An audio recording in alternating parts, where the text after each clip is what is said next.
Welcome, everyone, to a Healthy Lifestyle Ministries webinar presentation. My name is Dorothy Fliou, and the topic today is Know Your Numbers. I am going to discuss 5 must-know numbers to be healthy and why knowing these numbers is crucial to maintaining good health and reducing your risk of disease. Heart disease is the leading cause of death for both men and women in the United States. Anyone can be at risk for heart disease, whether it's because of our diet, our lack of physical activity, or our family history. And the top medical conditions that can lead to heart disease are obesity, high blood pressure, diabetes, and high cholesterol. So knowing your numbers for these conditions can provide an accurate picture of your current health status and give you the motivation to maintain the healthy numbers and improve the less healthy ones. So let's take a look at what these 5 numbers mean and how we can improve them to decrease our risk of disease. The first number you need to know is your BMI/weight. Your body mass index is calculated by measuring your height and weight. The BMI is an estimate of body fat based on the height to weight ratio. According to the CDC, more than 73% of U.S. adults over the age of 20 are either overweight or have obesity. Extra weight is a concern because it may cause new health issues or worsen already existing health problems. A healthy weight is about more than just one number. It's about a weight range that's right for you. Healthy weight is defined as the appropriate body weight in relation to your height. It's a weight range that is not associated with an increased risk for chronic diseases. Nonetheless, the CDC has outlined BMI recommendations for adults, stating that a BMI below 18 is considered underweight. The goal for most people is between 18 and 25, which is considered healthy weight. A BMI of 25 to 30 is overweight, and anything above 30 is considered obesity. Of course, the BMI doesn't take into account other factors such as your build, especially in African Americans and Asians. And if you're an athlete, you may have a higher BMI due to muscle mass. That's why the BMI is just one piece of the puzzle and not the whole picture. The second number you need to know, and another piece of the puzzle, is your waist circumference. A World Health Organization study on these measurements revealed that waist circumference and waist-to-hip ratio appears to have a more direct link to disease than the BMI. This may be because the BMI is just a general measure of fat on the body, but it cannot tell you where that fat is distributed on the body. The waist circumference is a very important risk factor for heart disease. The concern for belly fat is not just about having a six-pack. The type of belly fat that's stored within the abdominal cavity is called visceral fat. And this fat can also build up in the arteries and around your organs.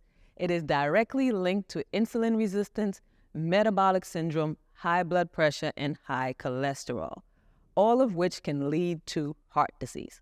Waist circumference can be divided into low risk, high risk, and very high risk. But the only numbers you need to remember are 35 and 40. Because your risk of developing heart disease increases if your waistline size is over 35 inches for women and over 40 inches for men. The third number you need to know is your blood pressure. According to the American Heart Association, an estimated 108 million U.S. adults have high blood pressure. That's nearly half, approximately 45% of all adults in the U.S. High blood pressure or hypertension is the force of blood pushing against your artery walls. And with high blood pressure, the arteries have an increased resistance against the flow of blood, causing your heart to pump harder to circulate blood through your body. Left untreated, high blood pressure can increase the risk of a heart attack and stroke. So, how do you know if you have high blood pressure? Well, most of the time, high blood pressure has no symptoms and can only be detected by being measured.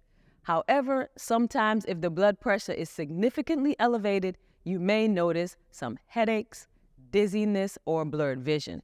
But unfortunately, sometimes a stroke can be the first sign of high blood pressure. There are 2 numbers that make up your high blood pressure. The top number is called systolic, and the bottom number is diastolic.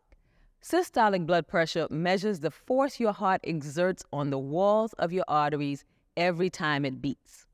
Diastolic blood pressure measures the force your heart exerts on the walls of your arteries in between the beats. Both numbers together give an accurate picture of how well your heart and arteries circulate blood through your body. A blood pressure measurement of 120/80 or less is the goal for most people. Prehypertension is diagnosed when the top number, the systolic, is between 120 and 139, and the bottom number, diastolic, is between 80 and 89. This is when lifestyle changes are usually implemented, such as a healthy diet and regular exercise.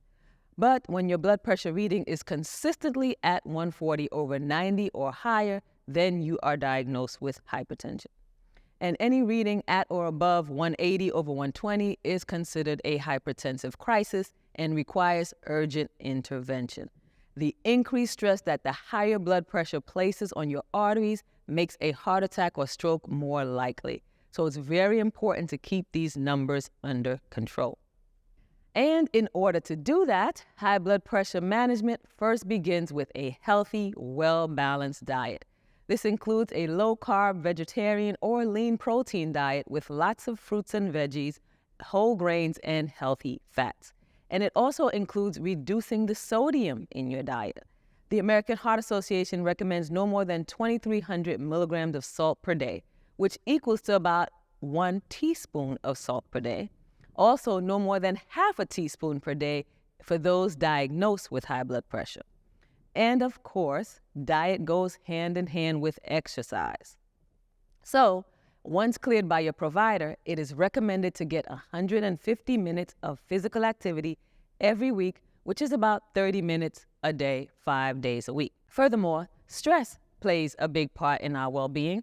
Everybody has some stress in their lives, but if you're struggling with any kind of chronic stress, recognize that it can have harmful consequences. Stress can increase inflammation, which causes changes in the lining of the blood vessels, putting you at an increased risk for cardiovascular events. Your mental health is connected to your physical health, so find healthy ways to manage your stress levels.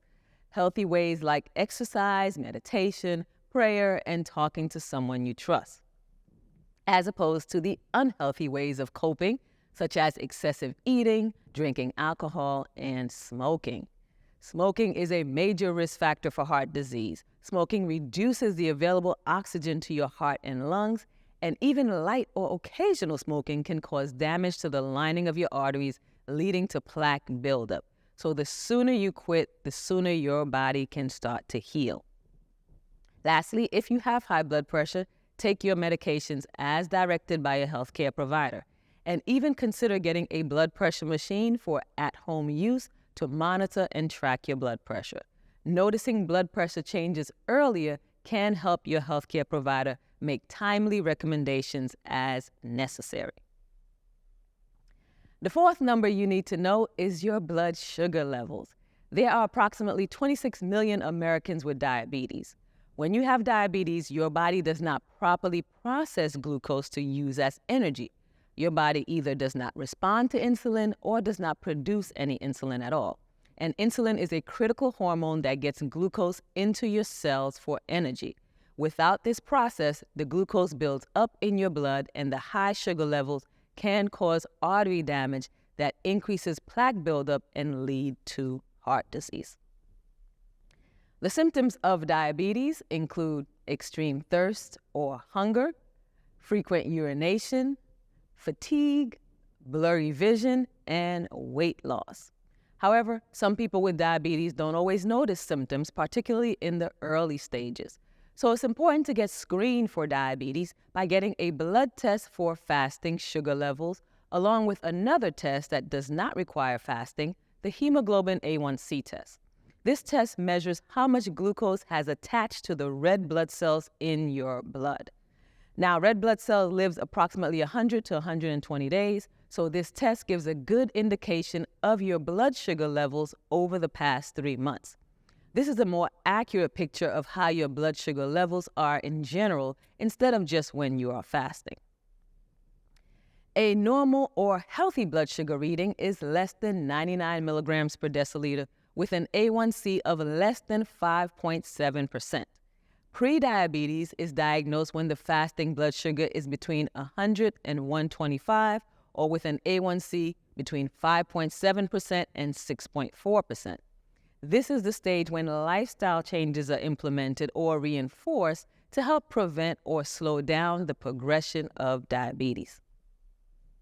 Diabetes is diagnosed when your fasting blood sugar is over 126 with an A1C of 6.5% or greater. When poorly controlled, your glucose levels can go up to 200, 300, or higher. Likewise, the A1C can go up to 8%, 10%, or greater. And obviously, the higher the number, the more damage is done to the blood vessels. So it's very important to know your numbers and get your levels checked regularly. The charts that are shown here are an example of what the numbers may look like. The first chart shows that the numbers in blue are normal blood sugar levels for those who do not have diabetes, and the numbers in red are normal for those with diabetes. It shows the ranges for what your numbers should be when you're fasting, after meals, and for the A1C test. Be sure to know all normal ranges, not just for the fasting test, because your sugar levels will be different depending on when you check it. For instance, if you check your blood sugar and it's 140, that may be high for fasting, but if you just ate an hour ago, it's perfectly normal. The second chart shows the direct correlation between your glucose levels and the A1C. If your A1C is 9%, then your average blood sugar will most likely be in the 200s. As the blood sugar increases, so does your A1C. That's why it's good to know both numbers.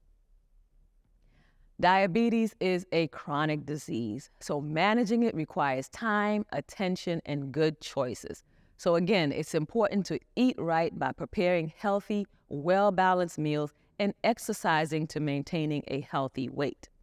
Also, track your blood sugar. Your provider may want you to check your blood sugar and report the results regularly.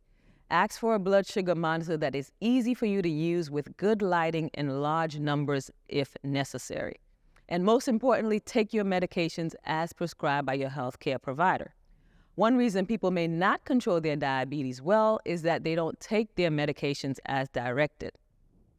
You may have many reasons why you aren't taking your medicines properly. Maybe the regimen is too complicated, or the side effects it causes, or the cost of the medications. So talk to your healthcare provider if these issues or any others are keeping you from taking your medications properly so that they can help you find solutions. Lastly, to successfully manage diabetes, build a team of medical partners. You will probably need to regularly check in with a variety of healthcare providers to make sure you are controlling your diabetes and lowering your chances of complications, including your primary care provider, a pharmacist, an endocrinologist who specializes in diabetes, a nutritionist, an eye care provider to treat any diabetes-related vision problems, and a podiatrist to check your feet and prevent minor problems from becoming serious. You should work with your providers to make sure you're on track with all of your treatment goals. The fifth and last number you need to know is your cholesterol level. High blood cholesterol affects over 71 million Americans. Cholesterol is a waxy, fat-like substance in your blood that actually helps to support normal functions of cell membranes and hormone levels. However, at elevated levels, it can block blood flow in your arteries. And the higher your cholesterol, the greater the risk for heart disease and stroke. And because high blood cholesterol has no symptoms, you can have a high cholesterol and not know it.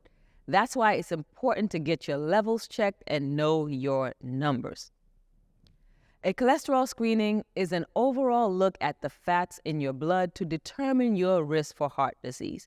It is important to have a full lipid panel to show the levels of each type of fat in your blood, the LDL, HDL, and triglycerides. Your total cholesterol should ideally be between 100 and 199. Your good cholesterol, the HDL, think H for healthy, should be 40 or greater, and then your healthy cholesterol should be as high as possible. Your bad cholesterol, the LDL, that's L for lousy, should be less than 99. So your lousy cholesterol should be as low as possible.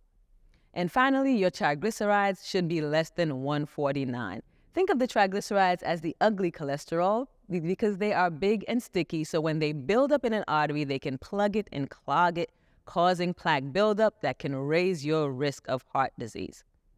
So now you know the good, the bad, and the ugly cholesterol. So talk to your healthcare provider about when to have these tests done and how often they should be repeated. It also helps to fast before this test, preferably overnight for approximately 8 to 12 hours. This next slide shows an example of what a cholesterol screening result could look like. It shows you the total cholesterol, triglycerides, HDL, and LDL. It also shows an estimated coronary heart disease risk. This person's results are abnormal and they have a high cholesterol ratio. So their estimated risk is 1.2 times the average risk for a coronary event, assuming there are no other risk factors involved. But if this screening is done early, we can catch these abnormalities in time, and once this person is treated, their numbers will improve and their risk for heart disease will decrease. So how do we manage high cholesterol? You guessed it, lifestyle changes. In case you missed it, there is a trend going on. Following a healthy diet that avoids foods high in saturated fat and cholesterol is crucial to maintaining your cholesterol. And again, to help maintain a healthy weight, try to aim for at least 30 minutes of physical activity on most days of the week. Also, if you smoke, make a plan to quit as soon as possible so that your body can begin to heal. And finally, take your medications as prescribed by your healthcare provider. Cholesterol-lowering medications are used to lower the fats in the blood, particularly the LDL, the lousy cholesterol.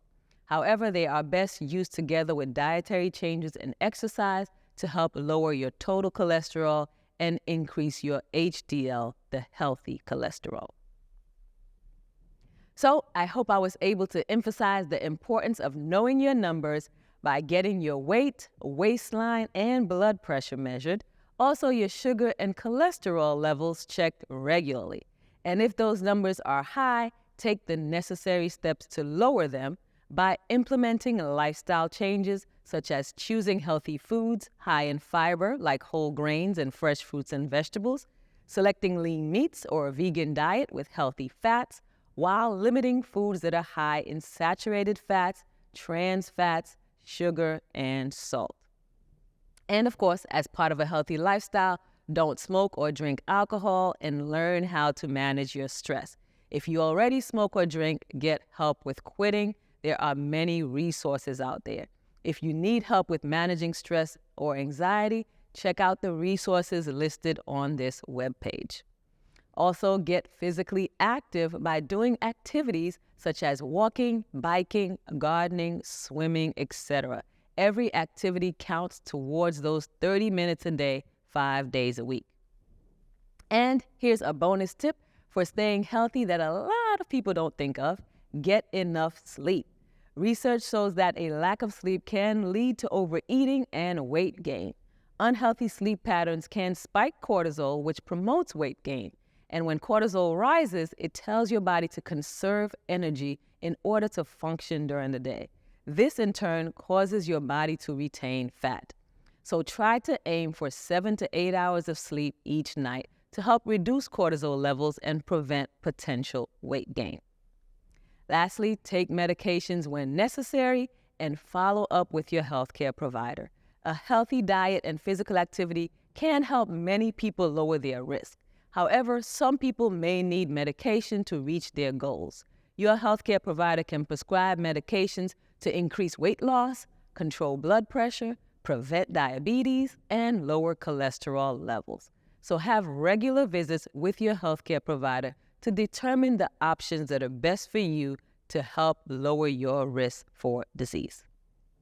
Beloved, I pray that you may prosper in all things and be in health just as your soul prospers. Thank you.